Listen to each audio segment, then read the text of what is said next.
Amalwaliro gakyagenda maaso n'okwekubira endulu mu ggwanga ku ddagala erirwanyisa ekirwadde kya malaria nti mu kaseera kano eddagala eririwo terikyasobola kuba nga lirwanyisa musujja guno nga gweyongera buli kaseera so nga ate eryandibadde liyamba abantu lya bbeeyi. Dr. Nunda Ezra Kibirango okuva mu ddwaliro ly'Emmengo agenda mu maaso n'ategeeza nti mu kaseera kano ensimbi nnyo ezeetaagisa kubanga omuntu agula eddagala lino so nga ate omuntu wa wansi talisobola. Bino abyogedde ku lusiisira lw'ebyobulamu lubadde lutegekeddwa wano e Luzira mu ngeri y'okulwanyisa ekirwadde ekya malaria. Malaria omwaka ogwa 2024 yali asseemuuko okusinziira ku 2023, naye ate 2025 ate malaria alinnye nnyo. Ekisinga okututiisa nti abantu abasinga okujja nga balina malaria ate bajja ne complicated malaria. Complicated malaria twali tusinga mulaba mu bantu ababadde bavudde e Bulaaya nga bazze kutukyalirako oba n'abaana bali wansi w'emyaka 5. Mu nsisinkano eno abatuuze bagenze maaso n'okusomesebwa ku ngeri y'okulwanyisa ekirwadde eky'omusujja gw'ensiri nga beebaka mu butimba saako n'okuba nga bakeera okujjanjabwa ng'obudde bukyali ng'ekirwadde tekinnaba nafuya.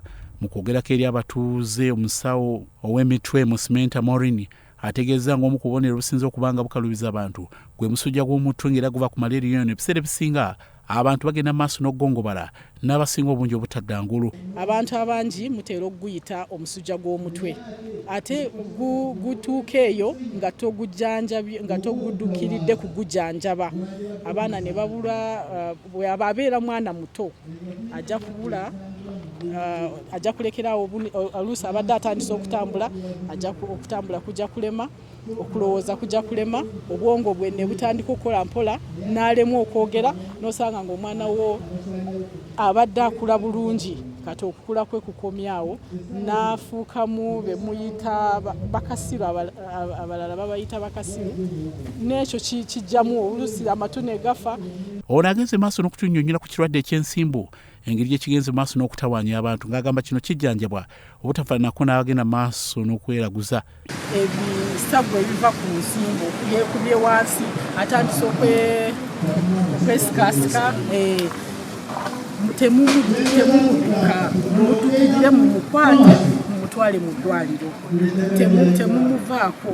Ate kintu ekirala kyenyongerako kyogamba nti ekirwadde ky'ensimbu oyinza okubeera nakyo ate n'okola emirimu gyo nga bulijjo kuba amaddagala weegali. Bo bakansala b'e Luzira bavuddeyo nga baagala ensimbi ezaateekwa mu kulwanyisa omusujja gw'ensiri zituukire ddala wansi nga mu kaseera kano zikuuma minisitule y'ebyobulamu so nga ate abatuuze bandyagadde okuba nga ate baganyula ku nsimbi zino. Mwajjanjaba abantu tubasaba tuddemu era mukyala Saala akimanyi yakikapukyali nga kiri kuliko. Twava wano ssaawa zaalinnya ne ttiimu yo era ojjukira bulungi. Kyandibadde kirungi nnyo ntubeereko ne bottom approach system. Bana abakulembeze b'ebitundu ba LCs, ba VHTs, ba councillors ne ba mayors z'ebitundu ne babeera involved mu nsonga za allocation of resources. Tubeere bottom top system. Bwe bibeera kuva waggulu nnyo bitusumbwa nnyo okutuuka wano wansi. Ku mukolo gwe gumu atwala ebyensimbi mu kampuni enkozi y'eddagala lya Quality Chemical, Fred Kakoza agenda maaso n'ategeeza ng'abo beeyongedde okuba n'amaanyi okukola eddagala ly'ensiri nga mu kaseera kano bakola ttani akawumbi kalamba ne miliyoni 4 ezigenda maaso n'okuba nga ate zakuyamba abantu mu ggwanga lyonna nga kino kigenda okuyamba eggwanga okendeeza okuleeta eddagala liva ebweru. Ekisinga obukulu kusomesa abantu kyekireeta malaria nekyo kyetuyinza okukola okendeeza abantu abalwala malaria. Mu bimu ku bikolebwa olunaku olwo kwe kubadde okugaba obutimba okukebeza omusaayi saako n'okukebera endwadde ezitasiigibwa. Ku Lwaso TV nze Grace Segirinya ne Yasin Kikoyo Omunyo.